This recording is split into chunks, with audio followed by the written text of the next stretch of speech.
हिंदुस्तान में ये अकीदा सदियों से चला आ रहा है कि ईश्वर बाद इंसानों की शक्ल में ज़हूर लेता है। उसी अकीदे के मुताबिक श्री रामचंद्र, श्री कृष्ण और महात्मा बुद्ध को ईश्वर के अवतार समझा जाता है।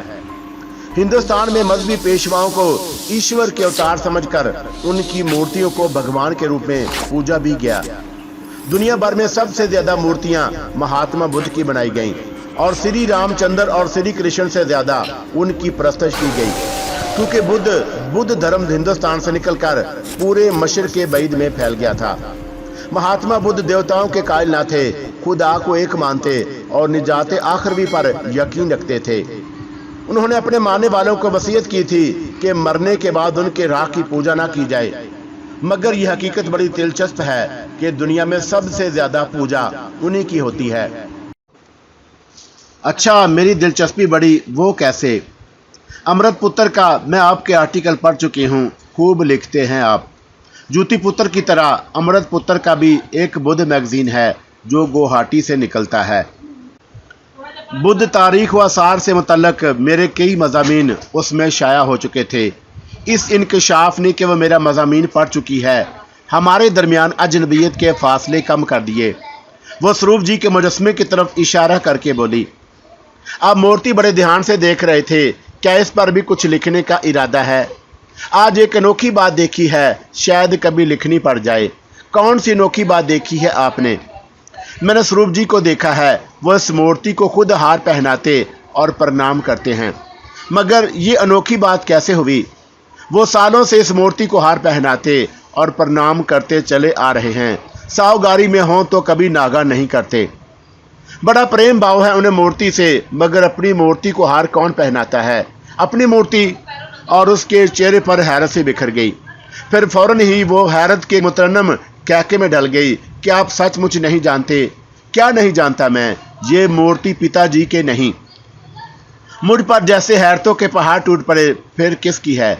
साव खानदान के बानी गोची साव की, जिसने हिंदू मत छोड़कर बुद्ध धर्म इख्तियार कर लिया था। क्या? मैं उछल कर एक कदम पीछे हटा। शायद मजाक कर रही हैं आप। पहली मुलाकात में मजाक क्यों करेंगी? वो एक कदम आगे बढ़ाई।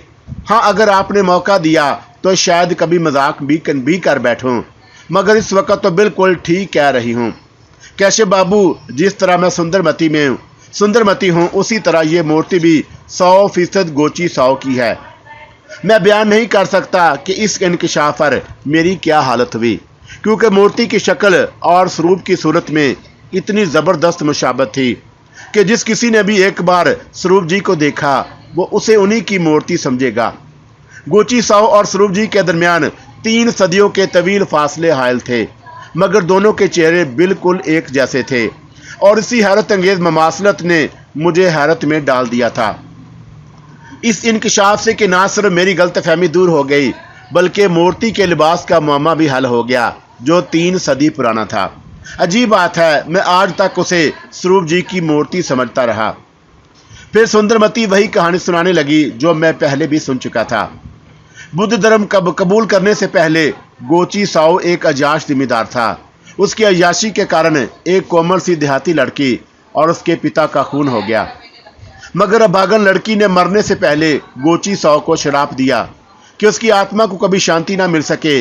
गोची साव बख्शू बनकर शांति की तलाश में नगर नगर की खाक छानता रहा और जब तिब्बत के बुद्ध लामा अनाथ बिंडू का स्वागत करने रत्नागिरी के वादी में पहुंचा तो उसे शांति मिल गई और निर्वाण का रास्ता भी। उसने सावगारी की इमारत बनवाई और मरने से पहले वसीयत की कि उसकी औलाद आइंदा नस्ल दर नस्ल सावगारी को आबाद रखे और यहाँ भुक्ति और निर्वाण का उपदेश कभी बंद ना हो, ताकि मरने के बाद भी उसकी आत्मा को शांति मिलती रहे। साव खानदान के हर फर्द ने गोची साव की वसीयत पर अमल किया और दुनिया त्याग कर निर्वाण, मुक्ति और निजात का रास्ता अपनाए रखा। अब पिताजी सावगारी के वारिस हैं और जब वह सावगारी में मौजूद हों तो इस मूर्ति को हार पहनाना और प्रणाम करना कभी नहीं भूलते, और जब सावगारी में नहीं होते तब ये काम पुरोहित गंजाल करता है। गंजाल का नाम सुनकर मैं एक बार फिर चौंक गया। स्वरूप जी पूरे 6 दिन सावगारी से बाहर रहे थे और इन अय्याम में पुरोहित गंजाल हर सुबह मेरे कमरे के सामने से राहदारी में गुजरता और मूर्ति को हार पहनाता रहा, मगर ना तो कभी मैंने उसे देखा और ना उसके कदमों की चाल सुनी, क्योंकि वह शाम की तरह बेआवाज चलता था। पुरोहित गंजाल के ख्याल को ज़हन से झटक कर मैं फिर मूर्ति के बारे में सोचने लगा। ये मूर्ति देखकर यूं लगता है जैसे गोची साव ने स्वरूप जी के रूप में दोबारा जन्म लिया हो। कई देखने वाले यही कहते हैं और कभी कभी तो मैं भी सोचती हूँ कि शायद पिताजी गोची साव ही का दूसरा रूप है, जिसे स्वर्गवास हुए 3 सदियां बीत चुकी हैं, मगर पिताजी आवागोन को नहीं मानते। मैं भी नहीं जानता, मगर अभी अभी तो आप गोची साव के दूसरे जन्म की बात कर रहे थे। वो तो सिर्फ एक अटकल थी जो दोनों के हम शक्ल होने से पैदा हुई। केशव बाबू, क्या ये बात हैरान को नहीं कि साव खानदान में कोई भी शख्स गोची साव का इतना हम शक्ल नहीं हुआ जितने पिताजी हैं।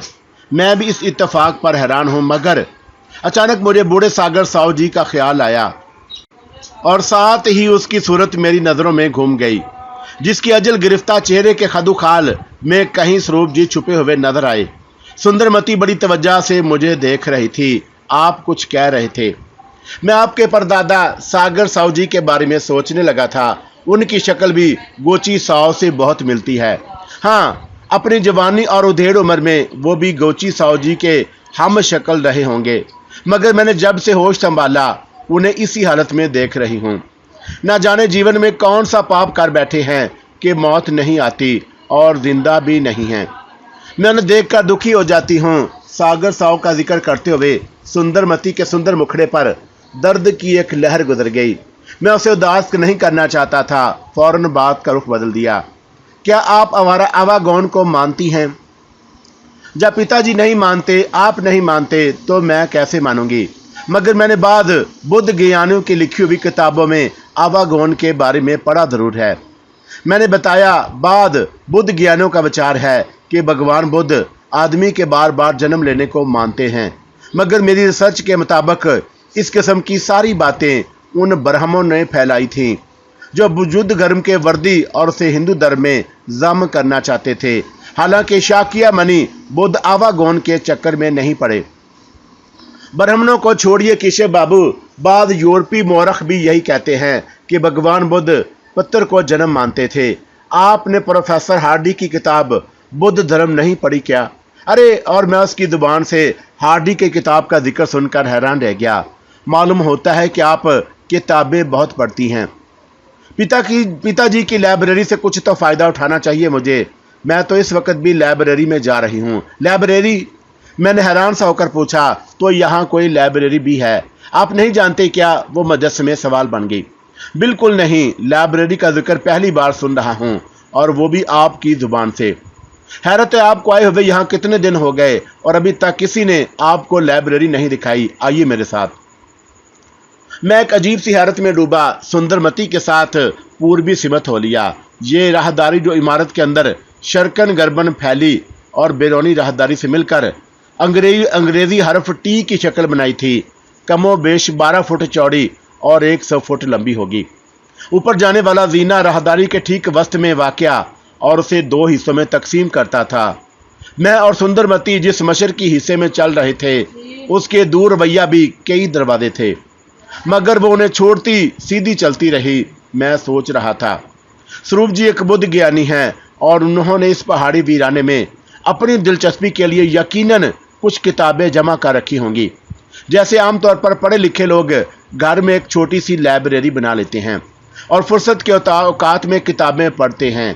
स्वरूप जी भी तन्हाई में मुताला करते होंगे। मेरे अंदाजे के मुताबिक अगर उन्होंने 300-400 किताबें भी जमा कर ली होंगी तो इस वीराने में मेरी दिलचस्पी का बेहतरीन जरिया बन सकती हैं। यही सोचता हुआ मैं सुंदरमती के साथ चलता रहा। वो सामने के मुनकिश दरवाजे पर रुक गई जहां राहदारी खत्म होती थी। दरवाजे पर ताला पड़ा था।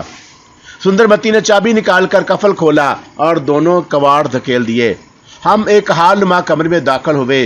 यही लाइब्रेरी थी और लाइब्रेरी देखकर फरते ताज्जुब से मेरी आंखें फटी की फटी रह गईं। कमरा 25 फुट चौड़ा 40 फुट लंबा था। दरमियान में मदूर सतोनों की एक कतार यहाँ से वहाँ तक खड़ी थी। उस हालनुमा कमरे में सागवान की अलमारियां तरतीब से सफ ब सफ रखी थीं, जिनकी तादाद 50-55 से कम न थी और सब किताबों से भरी थी, जिनकी मुजाहद पुश्तें शीशे के चौखटों से दावते नज़ारा दे रही थी। एक सरसरी अंदाजे के मुताबिक किताबें 19-20 हज़ार से ज़्यादा ही होंगी। हाल के वस्त में एक बड़ी चौकोर मेज़ थी, जिसके इर्द गिर्द चंद कुर्सियां बिछी थीं।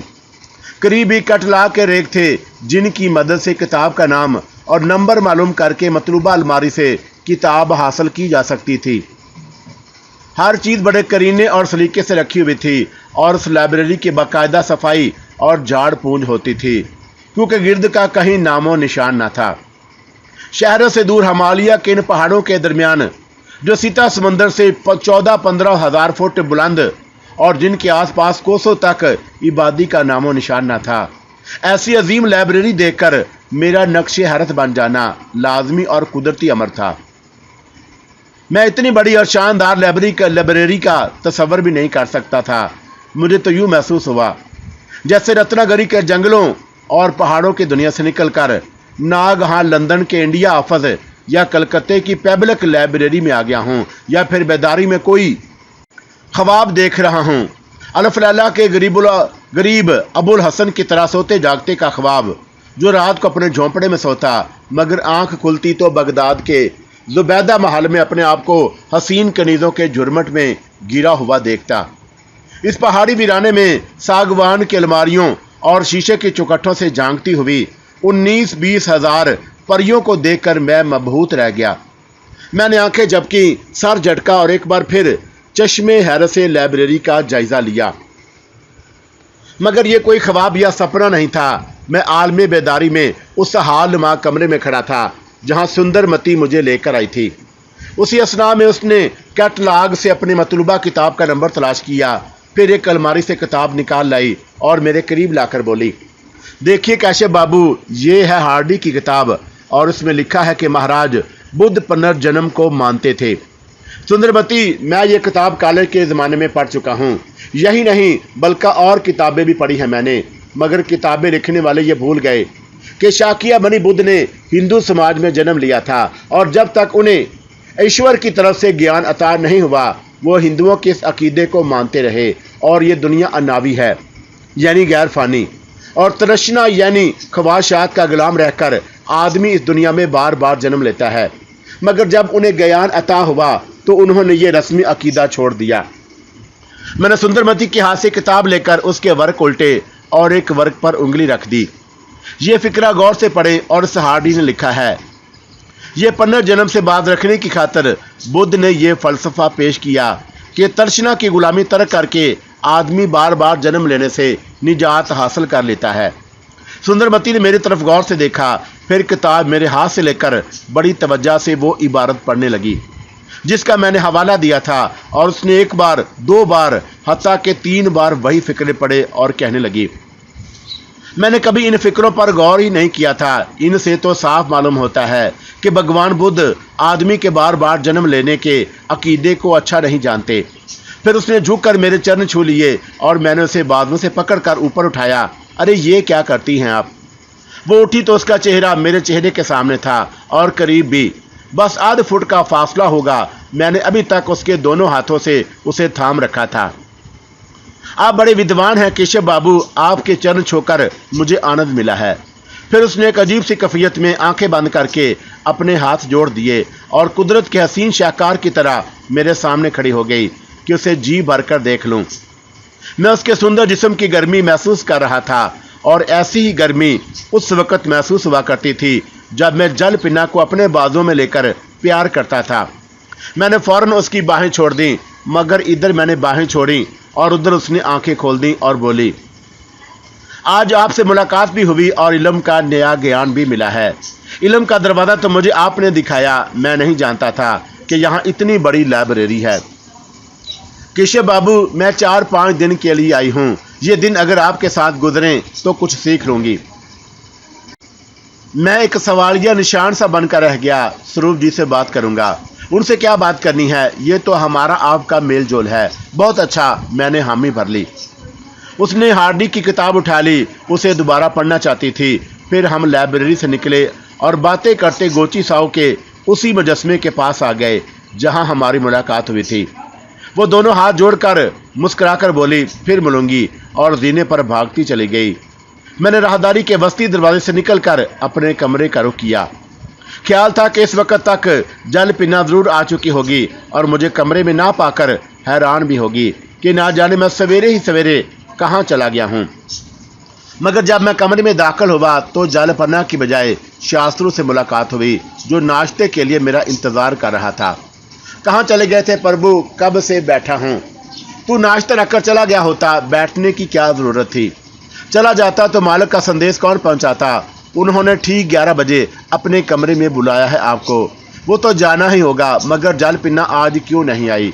शायद वो कुछ दिन नहीं आएगी। वो क्यों? मुझे एक धचका सा लगा। सुंदरमती आ गई है ना? सुंदरमती आ गई है तो क्या हुआ प्रभु? जब सुंदरमती आती है तो सावगारी में एक नाट सभा जमती है। ये नाच उस लिहाज से बहुत अजीब होता है जिसमें नर्तकी को एक खास रियाज करना पड़ता है। 2-3 दिन तो उस नाच की रियाजत में गुजर जाते हैं। क्या होता है उस खास नाच में? सबसे खास बात तो ये होती है कि सावगारी का बुढ़ा भी नाच देखता है। तुम्हारा मतलब है कि सागर साहू जी? हाँ प्रभु, बुढ़ा नाच का बड़ा रसिया है और नाट सभा उसी के लिए जमती है। वो अपने हाथ से नर्तकी को दान देता है। फिर सावगारी के सब बासी मिलकर प्रार्थना करते हैं कि बुढ़ा मर जाए, मगर आज तक कोई प्रार्थना कबूल नहीं हुई। वो एक युग में तो मरता नजर नहीं आता। ये एक अजीब इंकशाफ था, और सच तो ये है कि सावगारी की सारी बातें अजीब और अनोखी थी और धीरे धीरे गहरे इसरार की तरह मुनकशिफ हो रही थी। शास्त्रों जानने लगा तो मैंने कहा, एक बार तो जलपन्ना का संदेश लेकर आया था, आज मेरा भी एक संदेश ले जा। बोलो प्रभु, क्या संदेश है? कहना कि आज शाम जरूर आए, मैं इंतजार करूंगा। कह दूंगा। और बोना मुंतकी कुछ सोचता हुआ कमरे से निकल गया। गालबन मैं समझ गया था कि मैं जलपन्ना से मिलने के लिए बेचैन हो रहा हूँ, और ये कुछ गलत भी ना था। सुंदरमती अगर कुदरत का हसीन शाकार थी तो उससे मिलने के बाद मेरी रूह को जलपन्ना की बाहों में करार मिल सकता था। मैं जानता था स्वरूप जी ने क्यों बुलाया है। यकीनन वो उन किताबों के बारे में मेरी रिपोर्ट के मुंतज़िर थे जो बाटीपुरा से जाने से पहले दे गए थे। मैंने वो कागजात जेब में डाले जिन पर नोटिस लिए और अपनी याददाश्तें लिखी थीं, और ठीक उस वक्त उनके कमरे मुलाकात में दाखिल हुआ जब सामने की दीवार पर आवीदा चीनी कलाक 11 का घर गजर बजा रहा था। कलाक की आखिरी ज़रब पर उन्होंने कलम रख दिया क्योंकि कुछ लिखने में मसरूफ थे, और रजिस्टर बंद करते हुए मेरी तरफ देखा। घड़ी की सुइयों के साथ चलते हो थारो केशव। ये तो इत्तेफाक है, वरना मैं वक़्त का इतना पाबंद ना था। होना चाहिए, वक़्त आगे गुजर जाए तो आदमी पीछे रह जाता है। फिर उन्होंने एक कुर्सी की तरफ इशारा किया, बैठो।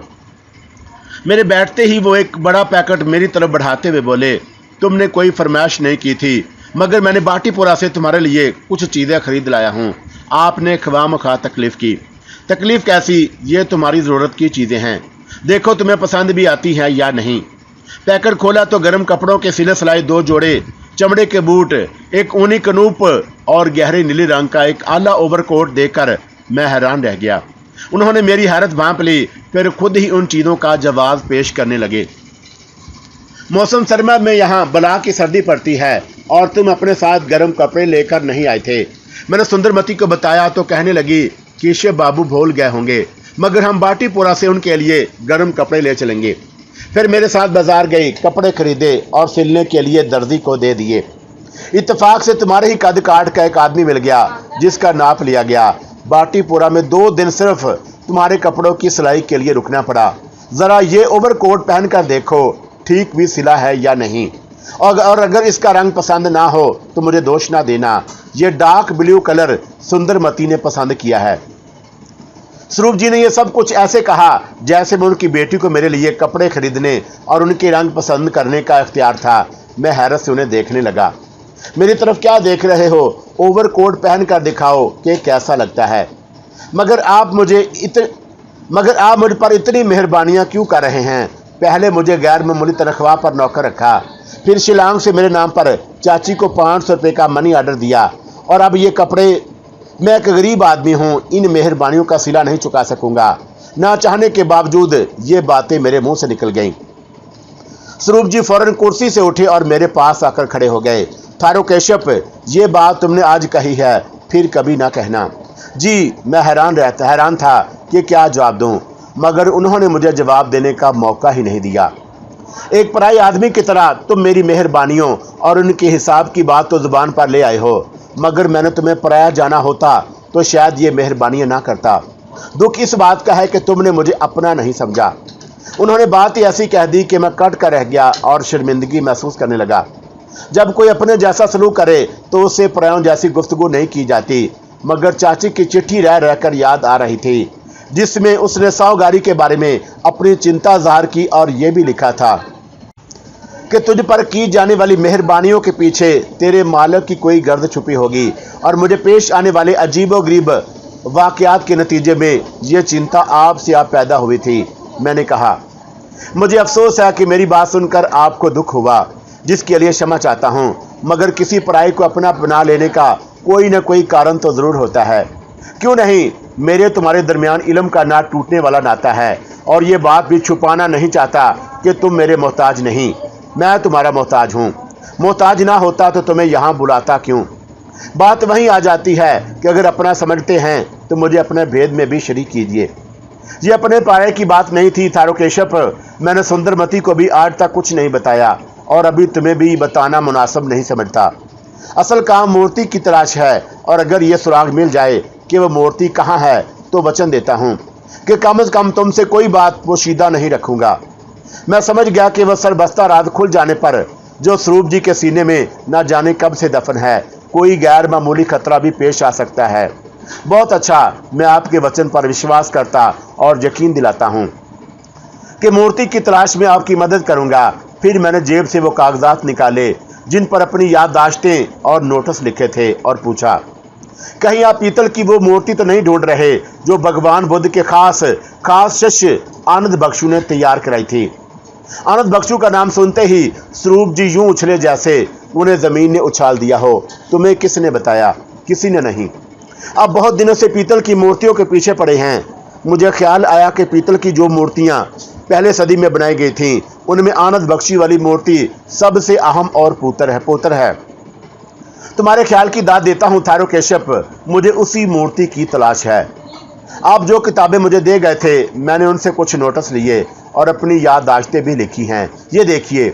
मैंने कागजात उनकी तरफ बढ़ाए। वो खड़े खड़े बड़े इश्तियाक से उन्हें पढ़ने लगे।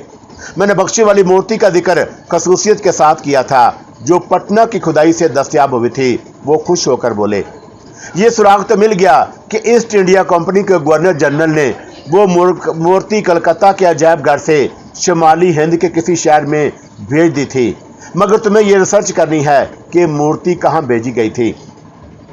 तुम्हारी याददाश्तों से मालूम होता है कि उस मूर्ति के बारे में कुछ जानते हो, मगर भूल गए।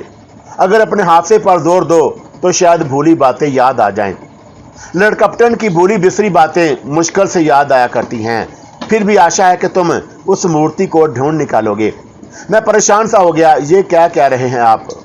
मेरे सच पर विश्वास क्यों नहीं करते? तुम्हें साहूगारी में इसीलिए बुलाया है कि एक बहुत बड़ी मुसीबत में मुब्तला हूँ और तुम अपने इल्म, अपनी विद्या, अपनी तहकीक से मेरी मदद कर सकते हो, मुझे मुसीबत से निकाल सकते हो। मैं क्या मदद कर सकता हूँ? मुझे भगवान बुद्ध की एक बहुत पुरानी मूर्ति की तलाश है जो उसके स्वर्गवास होने के बाद बनाई गई थी। मैंने चौंक कर उनकी तरफ देखा और मौक़ों को गनीमत समझते हुए पूछा, आपने बात छेड़ ही दी है तो अब यह भी बता दें कि उस मूर्ति को तलाश करने का मकसद क्या है। ये नहीं बता सकता। मैं हैरान रह गया कि मूर्ति की तलाश के लिए उन्होंने बड़ी साफ गोई से काम लिया, लेकिन मकसद पूछा तो साफ इनकार कर दिया। आखिर ये क्या चक्कर है? मैं उन्हें चश्मे हैरत से देख रहा था। अब मैंने थोड़ी सी गुस्ताखी मुनासिब समझी। आप मुझे अपना बना रहे हैं मगर खुद ही पराई बन बैठे। गलत समझ रहे हो, फिर दुरुस्त क्या है? वो कुछ खचखचाते हुए बोले, मुझे मकसद बताने से इनकार नहीं, मगर डरता हूँ कि हकीकत सुनकर कहीं खुद पागल ना हो जाऊं या मुझे पागल ना समझ बैठो। अभी मेरे असाब इतने कमज़ोर नहीं। थारो केशव, वो भेद जिसे मैंने आज तक छुपा कर रखा, अगर खुल गया तो दुनिया में एक भूचाल आ जाएगा और शायद तुम भी इस भूचाल का मुकाबला ना कर सको। इसलिए तुम्हें मकसद जानने के लिए इसरार नहीं करना चाहिए। अब मेरे ज़हन में चाची का चिट्ठी का फिक्रा घंटी की तरह बजने लगा कि साहूगारी का नाम सुनकर उसका दिल उड़ने लगता है। स्वरूप जी खुद एक भूचाल का जिक्र कर रहे हैं तो ये शुबा गलत नहीं था कि साहूगारी पर गहरे इसरार का पर्दा पड़ा हुआ है। क्या सोचने लगे, स्वरूप जी मुझे चुप देखकर बोले, क्या आपकी लाइब्रेरी इस मामले में कोई मदद नहीं कर सकती? वो चौंक कर बोले, मगर मैंने अभी तक तुमसे लाइब्रेरी का कोई जिक्र नहीं किया था। सोचा था कि किसी दिन इत्मीनान से लाइब्रेरी दिखाऊंगा। मैं देख चुका हूँ। कब? वो हैरत से मुझे देखने लगे। आज सुंदरमती मुझे अपने साथ ले गई थी। खूब, तो तुम सुंदरमती से मिल चुके हो। इत्तेफाक से मुलाकात हो गई और तुम्हारी जान पहचान कराने के लिए मैंने उसे बुलाया है। अभी आ जाएगी, मगर अच्छा हुआ कि तुम दोनों पहले ही मिल चुके हो। मैं लाइब्रेरी के बारे में पूछा था। वो अपनी कुर्सी पर बैठ गए। लाइब्रेरी में बुद्धा सेक्शन काफ़ी बड़ा है। बुद्ध तारीख व आसार और भगवान बुद्ध की मूर्तियों पर मैंने बड़ी किताबें इकट्ठी की हैं, मगर जिस अनमोल शय की तलाश थी वही ना मिल सकी। तुम रिसर्च करना चाहो तो लाइब्रेरी की एक चाबी तुम्हारे सुपुर्द कर दूंगा। फिर उन्होंने कागजात मुझे लौटा दिए। उन्हें अपने पास ही रखो। मैंने कागजात संभाल लिए और वह कुर्सी पर बैठे खिलाफ में घूरते रहे। उनके कमरे में लकड़ी के दोनों मुजस्मे भगवान बुद्ध की जवानी के दिनों की यादगार थे, जबकि आनंद बख्शू ने जो मूर्ति बनवाई वो उसके आखिरी अय्याम का नक्शा पेश करती थी और हूबहू उस मूर्ति से मिलती थी जिसे एक दिन मैंने सागर साहू जी के ताबूतनुमा कमरे में देखा था और जो एक रात अपने कदमों से चलकर मेरे पास आई थी। जी मैं आई कि स्वरूप जी से पूछूं क्या उन्होंने कभी मूर्ति को चलते फिरते देखा है, मगर कुछ सोचकर इरादा तर्क कर दिया। अचानक वो कहने लगे, तारोकेशव, अगर वो मूर्ति मिल गई तो मैं एक बहुत बड़े अजाब से रिहा हो जाऊंगा। तुम्हें इसीलिए बुलाया है कि मेरी मदद कर सको, मुझसे कुछ बिगड़ना नहीं। इन अल्फाज में स्वरूप जी का दिल का अनजाना दुख घुला हुआ था। मुझे यूँ लगा जैसे उन्होंने आंसू पी लिए हों और अल्फाज उगल दिए हों। वो गहरा राज जो पीतल की मूर्ति से वाबस्ता था अंदर ही अंदर उन्हें खाए जा रहा था। मैंने तसल्ली दी, अब घबराएं नहीं, आइंदा कभी शिकायत का मौका नहीं दूंगा। फिर उठो और ये कोट पहन कर दिखाओ। मैंने ओवर कोट पहन लिया। बिल्कुल ठीक था, जैसे दर्जी ने मेरा ही नाप लेकर सिया हो। और उसी लम्हे सुंदरमती कमरे में दाखिल हुई और मुझे देखती ही रह गई। फिर करीब आकर बोली, बहुत अच्छा लग रहा है केशव बाबू, कितना प्यारा कलर है, आपको पसंद आया? मैंने सुना है कि कपड़ा आप ही ने खरीदा था, मगर आपको किसने बताया कि डार्क ब्लू कलर मुझे तमाम रंगों से ज़्यादा पसंद है? अरे यही रंग तो मुझे अच्छा लगता है। जब किसी मर्द को डार्क ब्लू कलर का कोट पहने हुए देखती हूँ तो मन ही मन में नछावर होकर आ जाती हूँ। मैं भोंचका सा रह गया कि वो अपने बाप के सामने इतनी बेबाकी और आज़ाद ख्याली से बातें कर लेती है। स्वरूप जी हंस कर रह गए। नट खट कहीं की, आप भी डार्क ब्लू पहना करें पिताजी, सब मर्दों को यही रंग पहनना चाहिए। देखिए ना इस कलर में केशव बाबू कितने सुंदर और ग्रेसफुल लग रहे हैं। अब ब्लू कलर के गुण गाए जाएगी या मेरी भी सुनेगी? क्या सुनूं आपकी? केशव बाबू को यहाँ आए कितने दिन हो गए हैं, मगर किसी ने लाइब्रेरी तक नहीं दिखाई। मैंने जिक्र किया तो हैरान रह गए। और यहाँ कोई लाइब्रेरी भी है? सुन चुका हूँ, तू उन्हें अपने साथ लाइब्रेरी में ले गई थी। और सुनिए, ये गोची सौ की मूर्ति को भी आज तक आपकी मूर्ति समझते रहे। मैंने असलियत बताई तो कहने लगे कि मैं मजाक करती हूँ। स्वरूप जी को यकलख्त कुछ याद आ गया, वो तो मजाक नहीं था। अच्छा हुआ कि तूने एक गलतफहमी दूर कर दी। मगर देख सुंदरमती, मैं तेरी आदत को जानता हूँ। तारोकेशव से मजाक नहीं करना, मौका मिला तो कर गुजरूंगी पिताजी। और वह शरीर नज़रों से मुझे देखने लगी जिनका मफहूम बड़ा हसीन और रंगीन था। मैंने स्वरूप जी पर निगाह डाली तो उनके होंठों पर शिकस्त खुर्दा सी मुस्कुराहट दम तोड़ रही थी। मैं उनकी बेचारगी समझ गया कि बेटी से बेपनाह प्यार करते हैं। फिर सुंदरमती से बोले, आप शौक से मजाक करें, मैं बुरा नहीं मानूंगा। मजाक तो तब करूंगी जब आप मौका देंगे। मगर केशव बाबू, आपने सुबह से आप क्या लगा रखी है? और क्या कहूँ? मुझे तुम कहिए तो कहिए। मैं बुखला सा गया। फिर ख्याल आया शायद ये मजाक ही का कोई पहलू हो और मुझे भी जवाब की सूझी। अच्छा सुंदरमती, मैं हारा तो तू जीती, अब खुश है? नहीं। फिर मेरी तरफ देखकर कहने लगी, आपकी हार कैसे मान लूं?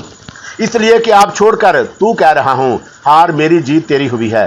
केशव बाबू, मैं खुद को हार कर आपका जीत चाहती हूं। ये कहिए कि मैं जीता तू हारी। उसके लहजे में कोई ऐसी बात थी कि मेरे बदन पर एक लर्जश कफ़ी तारी हो गई। स्वरूप जी चुपचाप बैठे हमारी गुफ्तगू सुन रहे थे।